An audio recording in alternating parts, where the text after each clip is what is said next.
So Act Two, Scene Two, we all got into pairs for this, and because it was like one of the big scenes that we're gonna have for it, and we kind of put this scene on. So I was with Peter, and then because we have an odd number in our class, we also had Catherine who was directing us. And even though there were a few kind of discussions about what Shakespeare might have actually wanted or anything like that, because we didn't always see eye to eye with it all, um, I think overall we came out with a really good piece, and I feel like me and Peter kind of played off each other quite well, and we worked together to kind of really show the kind of relationship between Macbeth and Lady Macbeth. Um, well, this scene is kind of like just after Macbeth has killed the king, and he's coming back to Lady Macbeth kind of already freaking out. So I feel like that emotion and the relationship between the two is quite a strong one that you want to get across. It's not something that you kind of you can um, not show, I guess, because it is one of the main things, especially for this time in the play. Um, so after that, after we all performed them, we then, as a class, decided who might be best. So we ended up going with Izzy and Marlon together. But then after a while, Marlon decided that he didn't want to do it, so it went to Peter instead. So then it ended up being Peter and Izzy that were going to perform this scene together. A little while later, so a few lessons later, we came back to it and decided what kind of facilitation we were going to do with it. Because at this point we'd already given the mixing desk idea to Act 1, Scene 7. So we thought potentially of doing some sort of translation for it and making it into more of a modern English thing, which I think works really well because, especially for me in Year 11, I feel like I definitely would have needed this just to kind of fully understand what everything meant. Because even now I don't fully understand Shakespearean as a whole. I'm not able to kind of read something or watch something and understand exactly what they're meaning by it. And it'll definitely help our target audience, the Year 11s, both with this scene and potentially get some ideas of how to translate it for some other scenes. At this point, Izzy had already learnt the actual Shakespearean version, so she was a bit annoyed, but obviously she kind of played along and helped us all with the translation. So, as I said before, I'm not amazing at Shakespearean in general, so I definitely did try to help with the translation and everything, but I knew that other people could do it better and get a more accurate version of it. But just being there with the whole discussion helped me learn how to do it all. And towards the end of it, I definitely got involved a bit more and brought up some of my ideas. So while I wasn't explicitly saying, oh, this could mean this, it was more people saying that and then me saying, oh, but what if it could mean this instead, after having an idea from what they said.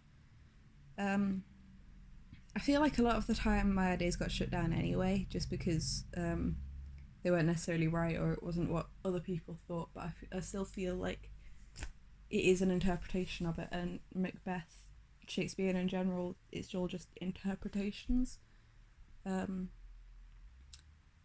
I feel like that's definitely something to keep in mind, the fact that not everyone thinks of the same thing, and that's something we could potentially bring up as well. The fact that this is our interpretation of the scene, and if you think differently, then we can discuss it, but it doesn't mean that you're wrong.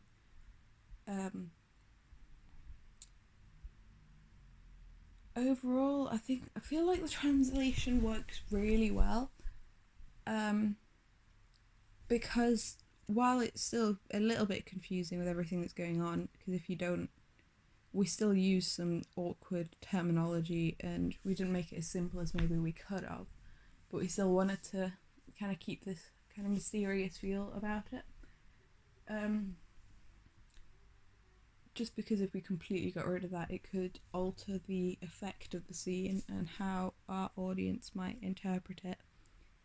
The facilitation around it, I feel like it was quite hard to come up with, because we ended up kind of getting into two different groups, and kind of devising what our facilitation could be from there. So for my group, we were saying, so we'd already kind of got the idea of having the Shakespearean quotes on a board and the audience having to figure out which quotes matched with the modern English versions.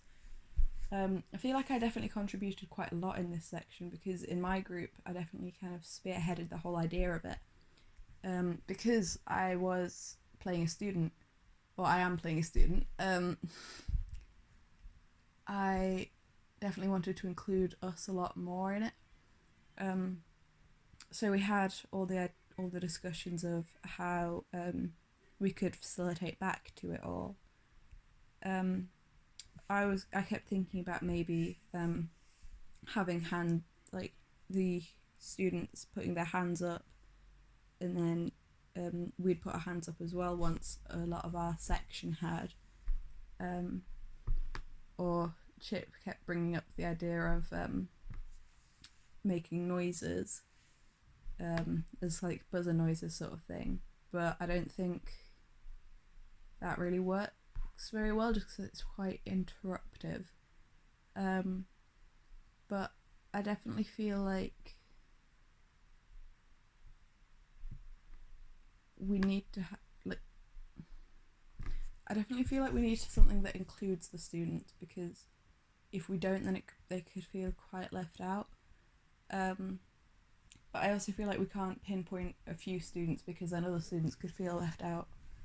So it's quite a fine line to follow, I feel like. But when we were devising our facilitation side of it,